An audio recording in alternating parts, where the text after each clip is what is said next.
देखिए, यूजीसी लागू होने से पूरे समाज में आपस में घृणा की भावना बढ़ गई है, एक दूसरे से द्वेष बढ़ गया है और कहीं ना कहीं एक दूसरे के खिलाफ कानूनी कार्रवाई करने को उतारू है और आपस में वैरभाव बढ़ता जा रहा है।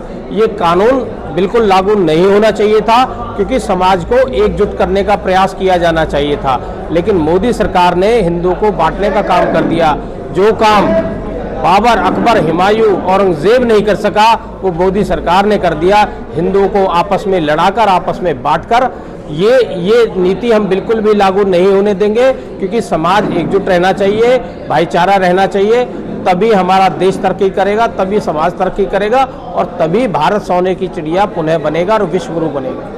जो आगे आपका कुछ प्रोटेस्ट है दिल्ली में, वो कब है और जो है आज शामिल हुए थे, कितने संगठनों ने आपको समर्थन दिया है? देखिए, हमारा एक फेडरेशन है, अखिल भारतीय सनातन फेडरेशन।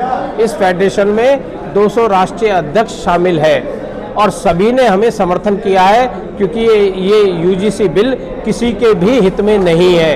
ये हिंदुओं के खिलाफ वो कानून बना दिया गया है जो हिंदुओं के अभिशाप का कारण बनेगा और सभी संगठन बढ़ चढ़कर इसमें शामिल हो रहे हैं। और सभी से मेरा निवेदन है, सभी समाज के बंधुओं से, कि सभी लोग घरों से निकले 8 तारीख को, 8 मार्च को 2026 को दोपहर 12 बजे जंतर मंतर पर पहुंचकर इस इस कानून का विरोध करें और भारी से भारी संख्या में पहुंचे। और जैसा आपने कहा कि एग्रेसिव तो होना जरूरी भी है। इस समय एग्रेसिव नहीं होंगे तो कब होंगे एग्रेसिव? जिसे कानून को कभी मांगा नहीं गया उसे ज़बरदस्ती लाद दिया जा रहा है, हमारे ही बच्चों के खिलाफ खड़ा कर दिया जा रहा है। इससे ज़्यादा अब भी एग्रेसिव नहीं होंगे तो फिर जीने का फ़ायदा क्या है? व्यक्ति कैसे कहलाएंगे, मानव कैसे कहलाएंगे? अगर मानव विरुद्ध कोई कार्य हो रहा है, जब भी हम ना बोलें तो फिर फायदा क्या? किस तरह से जो है यूजीसी का विरोध करने जा रहे हैं? जंतर मंतर पर 8 मार्च जंतर मंतर दोपहर 12 बजे ज़्यादा संख्या में, आपके चैनल के माध्यम से कह रहा हूँ, बड़ी संख्या में आप लोग आइए, बड़ी संख्या में वहाँ विरोध दर्ज होगा, सरकार को भी दिखेगा।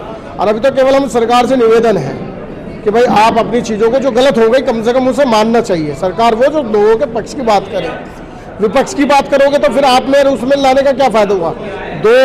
हमने सरकार लाने में जितनी मेहनत की है हमें पता है, कितने मुकदमे लगवाए हमें पता है। आज सरकार हमारे ही विरुद्ध काम कर रही है, तो मुझे ये लगता है कि कहीं ना कहीं सरकार का जो कदम है ये गलत है। जिनके कारण ये कानून बना है, मुझे लगता है इनका इस्तीफा ले लेना चाहिए, क्योंकि इनसे बहुत बड़ी चूक हो गई है। ये चूक का निवारण तभी होगा जब इनका मंत्री पद ये जाएगा। देखो, ये जो यूजीसी बिल लाया गया है ये बिल्कुल गलत है। इस बिल के लिए हम में से किसी ने भी नहीं कहा कि भाई हमें बांटा जाए, बल्कि हम लोगों का एक नारा है कि कटोगे तो बटोगे। तो हम लोग जब आपस में बंटना ही नहीं चाहते हैं तो हमें बांटने की कोशिश क्यों की जा रही है? हम लोगों ने तो ये अपनाया है, ये ठाना है कि चाहे हमारे समाज में कितनी ही जात बिरादरियाँ हो, हम सब एक हैं, एक साथ हैं और एक साथ ही रहते हैं। हमारी जो गौशाला है उसमें हमारे पास सभी जात बिरादरी के भाई बहन आते हैं। हमारा इससे पहले जो कार्य था सिलाई का, बुटीक का, पार्लर का, उसमें भी हम सब लोगों को एक साथ लेके चलते थे। तो ये जो बिल हमारे मोदी जी लेके आए हैं ये बेकार बिल है, काला बिल है। इस बिल को ख़त्म किया जाए और हम सब एक साथ रहना चाहते हैं। हमें बंटने की ज़रूरत है ही नहीं। हम जैसे हैं हम ऐसे बहुत अच्छे हैं। हमारा देश एक है, हम एक है, हमारी सभ्यता एक है, हमारी संस्कृति एक है।